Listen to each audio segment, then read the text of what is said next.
Judy and Al, we're up for a second question. Okay, candidates, question number 10.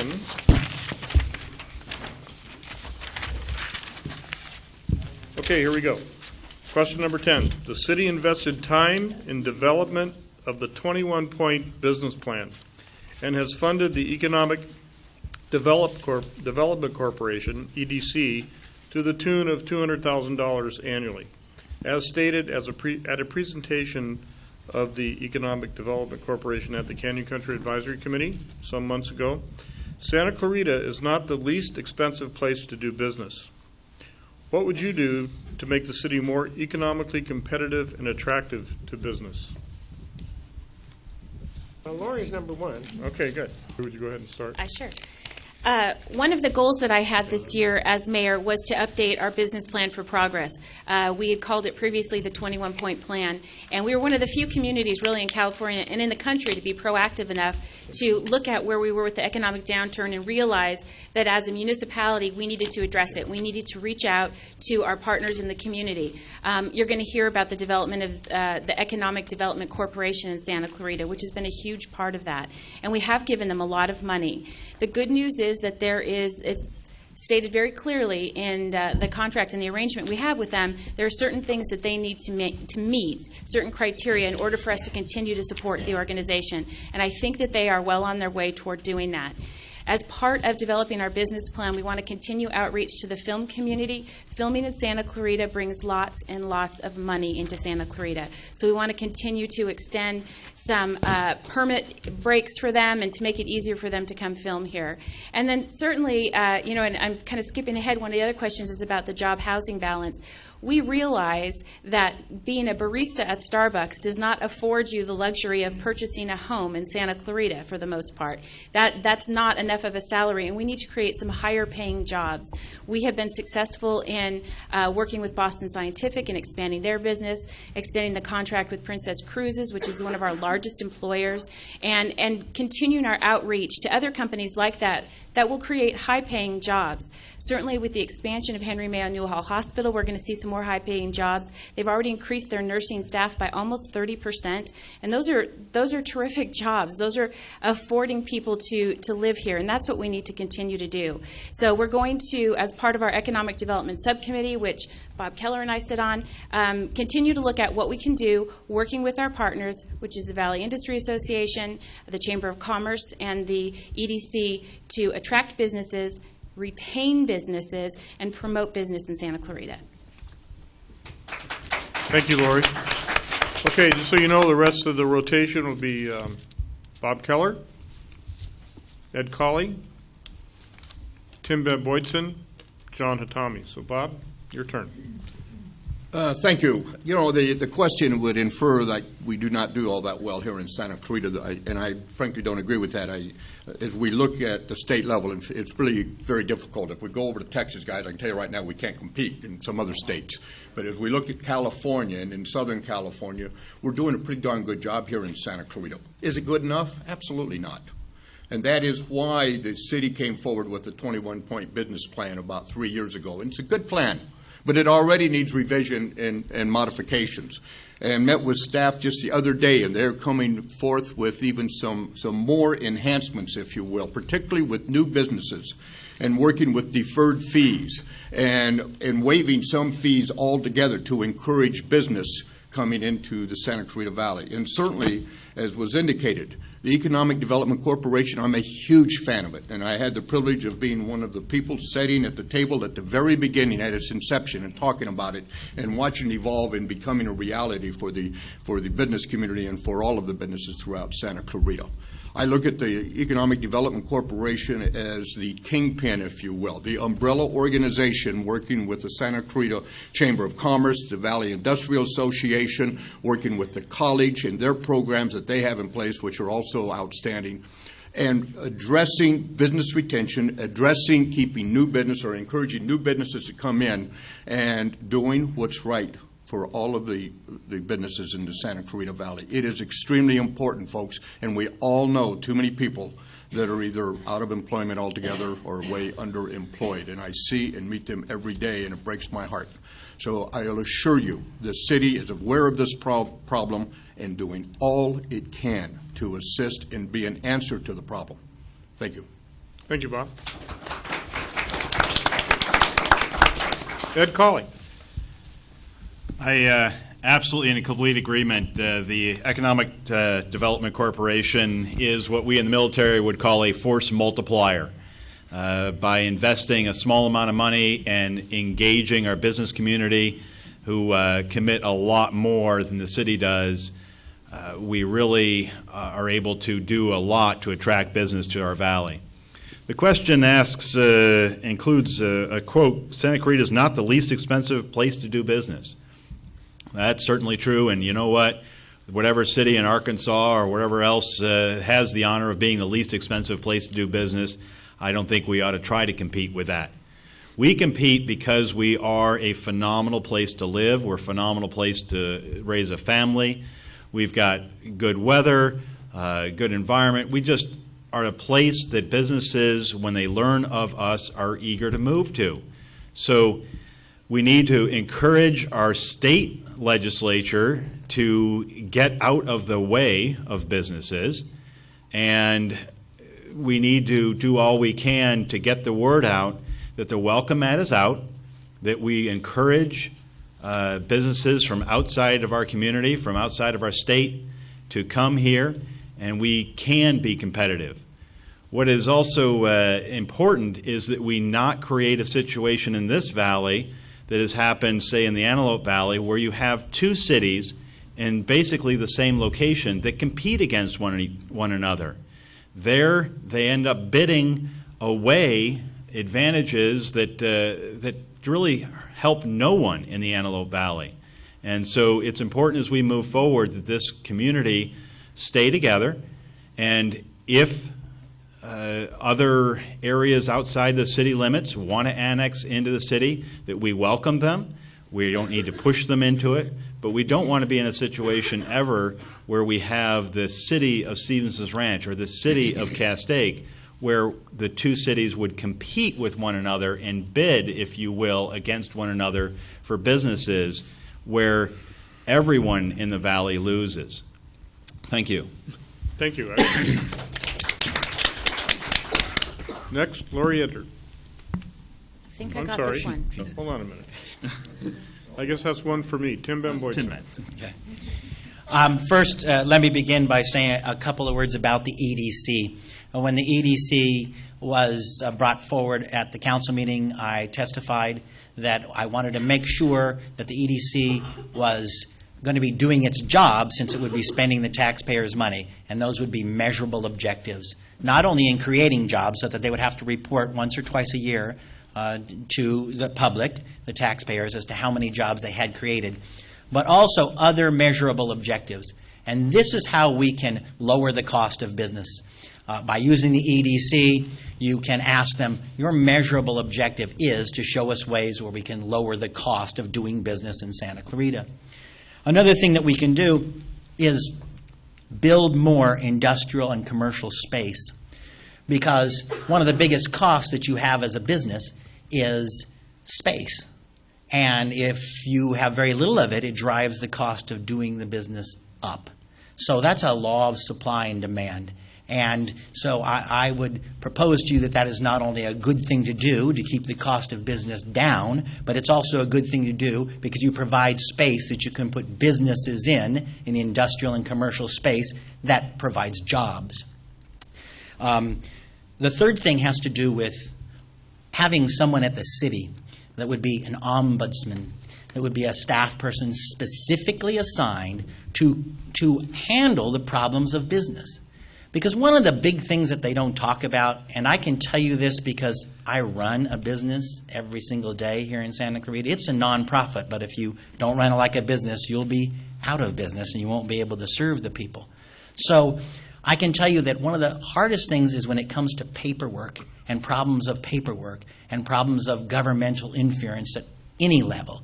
So, at a city level, if we have an ombudsman that takes care and is an expert at, and a place for the businesses to go to, then he can interface with the city and help the business solve their problem. And take the amount of time that it takes a businessman to solve their problem and squeeze it down. And believe me, time is money when you're running a business. And that would be a great advantage to the businesses in Santa Clarita. Thank you. Thank you. John Hatami. Thank you. I believe the city has done a great job attracting business. I believe both Mayor Ender and Mr. Keller have done a great job bringing in businesses to the city of Santa Clarita. I would support the EDC. I would also support the Chamber of Commerce. I would support the Enterprise Zone program. I think that's a very good program. I think bringing in, trying to hire the local workforce, people who actually live here, and give them jobs and incentivize businesses to do that, I think is a great program. I think working with the film industry that the city has done, they've done a very, very good job. I agree with Mr. Keller that I think maybe eliminating some fees or working to decrease permitting. A lot of businesses I've talked to have some issues with permitting, and they have to kind of haggle with a lot of individuals to get things done, such as really small things. So I think working with businesses and working with the permitting requirements, I think could help lessen some of the expense on businesses. I'm also a big proponent of bringing in higher paying jobs here to Santa Clarita because a lot of parents have to commute, and it'd be great if they were able to stay home, live closer to home, be able to come home for lunch, be able to see their kids when they come home from school, be able to watch them, make sure that they're not doing certain things that they shouldn't be doing. I would also like to see a major program that the city could adopt to hire veterans from Afghanistan and Iraq. There's a lot of people who are getting discharged, and it's really tough to find a job. When I got out, it was tough, kind of adapting, and I went to school, and so I found some good support there. But I'd really like to see the city try to help a lot of our veterans. Work with some of the bigger companies like Chase, some companies like that are really trying to hire veterans. I think that would really make our city look great. And then the last thing is public safety. If you have 2 new police stations, if you have a new courthouse, that attracts business. If you have less crime, less drugs, that attracts business. Thank you.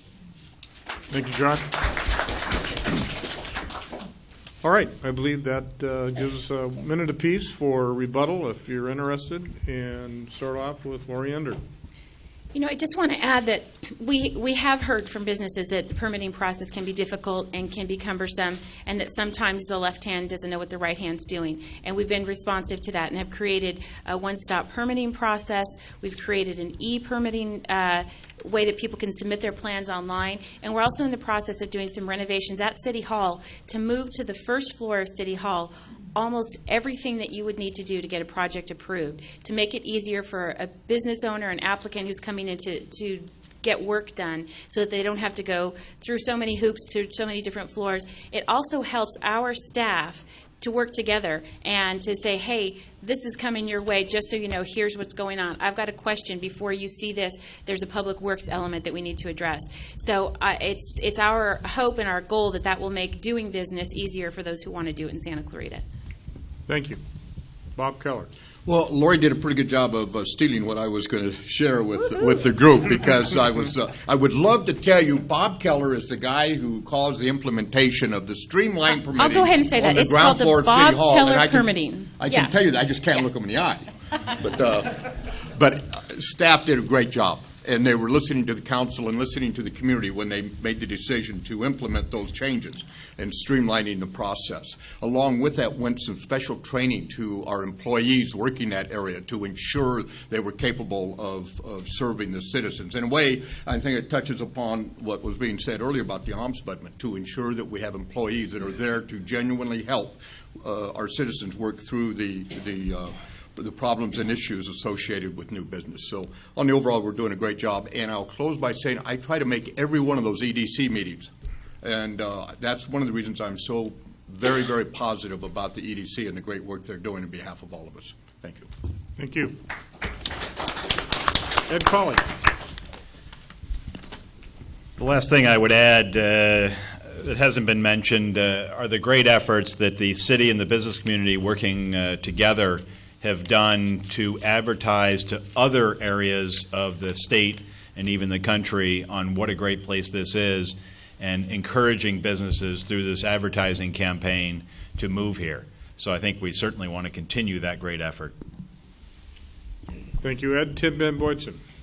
Yes, I want to add something that's really important, and that is we need to do a better job by letting the people know, as elected representatives, what's coming down the pike for the businesses, so that the businesses are aware, as well as the people, of increased costs coming from other agencies. We need to do a better job with those agencies.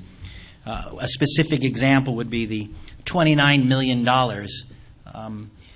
The $29 million the sanitation district just put on that two of our city council people sit on, and now Lori Ender is on that committee, and so I would love to hear from her how she is going to help us avoid that $29 million, which was going to require new taxes to do. I think if people are educated and they know something like this, that if you're going to start a business and your connection fees for a restaurant are going to be in the around $50,000 to $100,000 range, this is something we need to know so we can fight it. Thank you, Tim Ben. I think it's now time for another question. Bag lady. I'm good. Okay. Take a You get covered in. John and Tommy. I'm good. I'm good. You sure? Yeah. Come on, I'm just testing you, see if I you're paying know. attention. No, they were looking out for me. So Okay, so Mayor was I. Ender, Mayor Okay, Ender good. caught it. She's Good she's deal. up here. She's All right. regulating. Okay.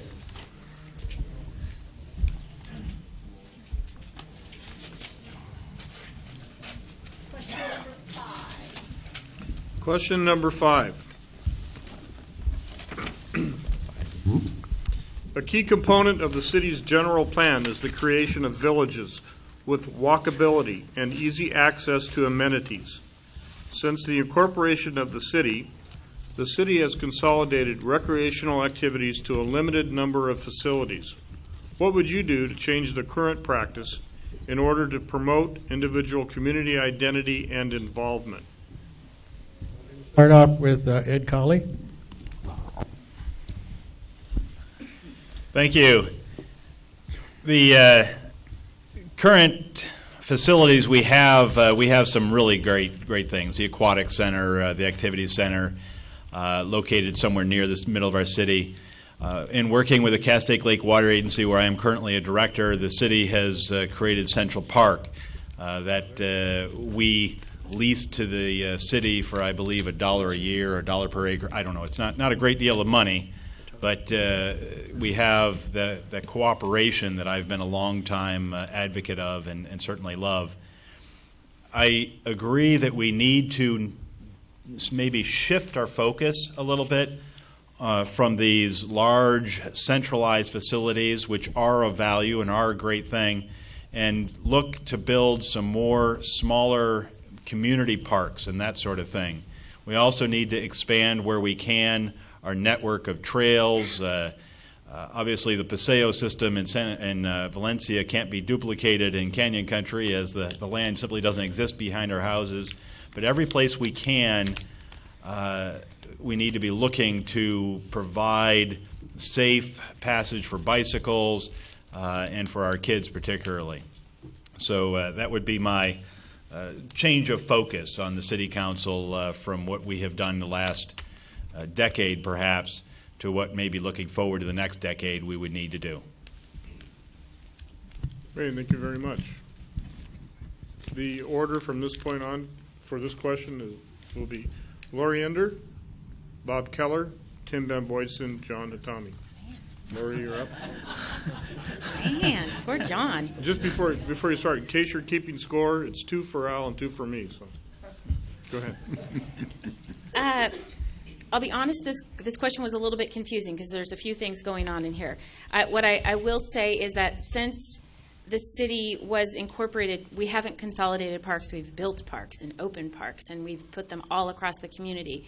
And the thought behind the parks has always been that you will have a pocket park or a neighborhood park in your neighborhood. It might just be an open space, might have a swing set, that kind of a thing. And then you move out, and serving a bigger neighborhood, there will be a larger park. And then you have regional parks that serve the entire community. And Santa Clarita currently has, I'm going to say, 4 or 5 regional parks, including Central Park, the Aquatic Center and the Sports Complex, Castaic Lake, the William S. Hart Park, and Richard Rue Park in Stevenson Ranch that the entire community can use. I'm sure that everyone realizes that Central Park is not finished, neither is the Activity Center and the Aquatic Center area. We are maybe even halfway through where those would like to go with the master plan, the things we'd like to do there. In 2007, while I was still in the Parks Commission, we completed a master plan for parks and did a lot of research, hired a terrific consultant who looked at best practices in other communities, where we were per capita with regard to open space, trails, tennis courts, swimming pools, you named it, to see where we are lacking. Surprisingly, one of the biggest deficits that we have is tennis courts, public tennis courts. So that's something that we're aware of that we're going to need to provide. So as we move forward, and as, knock on wood, the economy continues to improve, more sales tax dollars comes into the city, once again, we'll have the money to do big projects like that. My timing wasn't so great getting on the council as the bottom fell out of the economy, but if you look at the years before I got on, there are an awful lot of groundbreaking and ribbon-cutting pictures of new parks in the community. So we have a long way to go and a lot of work to do. And I think we will probably continue to address the needs of the smaller neighborhoods right where you live, again, a bigger place, and then addressing the regional parks. Flat land, accessible land, and parking are not easy to come by in Santa Clarita, and we will grab it where we can and put the best facilities possible on that land. Thank you. Bob Keller. For those of us that have been here a few years, guys, you know what we've been able to accomplish since cityhood in this specific arena. It's huge. We would have never, ever had Central Park, Sports Complex, and many of our other facilities if it was not for cityhood by keeping those tax dollars here. So let's keep thinking about responsible economic development, because it's those dollars that we're able to turn into the amenities that we provide our families by expanded trails and parks and open space, so on and so forth. The partnerships that the city has been able to put into place with the other entities, such as the William S. Hart School District, case in point is Sierra Vista Junior High. The new gymnasium was built over there to facilitate not only the citizens, the school, and the Boys and Girls Club. Very, very good partnership. The sports complex, there are so many more opportunities there. We have not, that's by no means a finished product.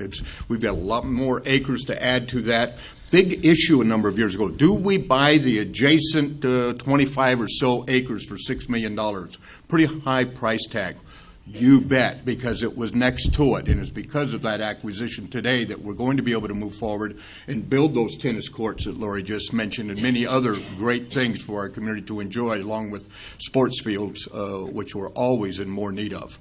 So we're continuing to do a great job in this arena. We just recently acquired 3 parks from the county through our annexation program. Those cost dollars, ladies and gentlemen. I will tell you, they do cost us money, but nevertheless, we will ensure that we've got great parks there and improve those that we take over from the county. We talk about the community center in Canyon Country, and we've been talking about it. And it's not that we haven't been trying to do what's right for the Canyon Country. We do need a community center. But I got to tell you, we got to find that piece of land that fits. It's got to make sense, and we've got to have the funding behind it. And we are being very cautious with your tax dollars in the city of Santa Clarita right now. It's not that we don't want these things, but you know as well as I do, we've got to wait till we can afford them. They just don't magically appear. We will continue to do all possible to maintain what we've got and create new as it comes available and possible for us. Thank you, Bob. Tim Van Boydsen. Yes, let me start by saying that the city actually has on the books already planning to have a community center in Canyon Country. It is going to be in a leased space to begin with, and that came up a few meetings ago, so I want to let everyone know that they are making steps in the right direction toward a community center. the Valley of Villages concept that this question talks about, Valley of Villages and a walkability of a community, is a great idea, and it should be encouraged wherever we can do it. I don't find the Valley of Villages concept in the One Valley, One Vision to be a plan that exactly fits our future here in Santa Clarita. I think that a lot of it's an excuse to build very high-density housing in certain little clusters of area, which I do not think is a good idea because I am a proponent of low-density, high-quality housing. But where we have the housing, we do need to supply as many of the park facilities that we have possible that fit with a neighborhood. Building a new aquatic center, something that's incredibly expensive. What types of uses are for the neighborhoods? You should poll the neighborhoods to find out what it is they want in those parks. But you're looking at things that are have a high yield and a low cost, such as softball fields, soccer fields, tennis courts. And along with that, then Parks and Rec can create different groups of people from the neighborhoods to create leagues that the kids can play in together on those particular facilities. So that's something that you want to look at as far as a cost benefit. To say that we have to build really expensive facilities all of a sudden, we don't have those kind of resources, and it's inappropriate to do so.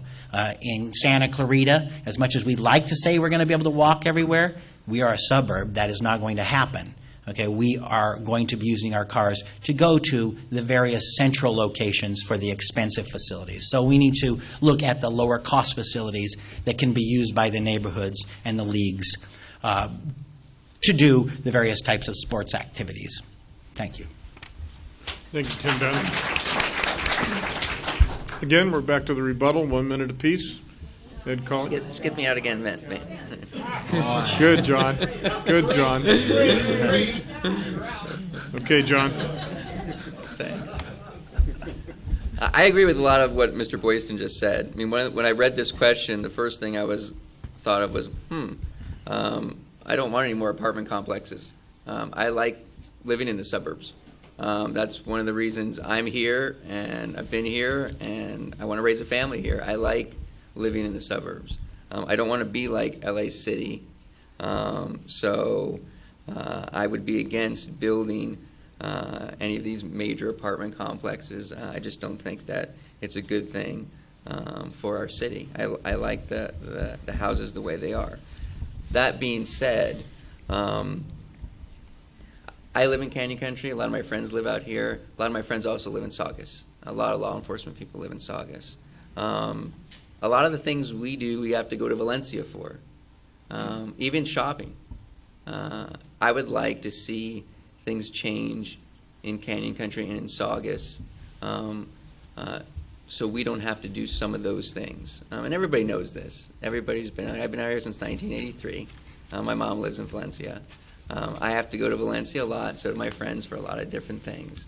It would be nice, and this is just a reasonable thing, if Canyon Country could get more stuff, if Saugus can get more stuff.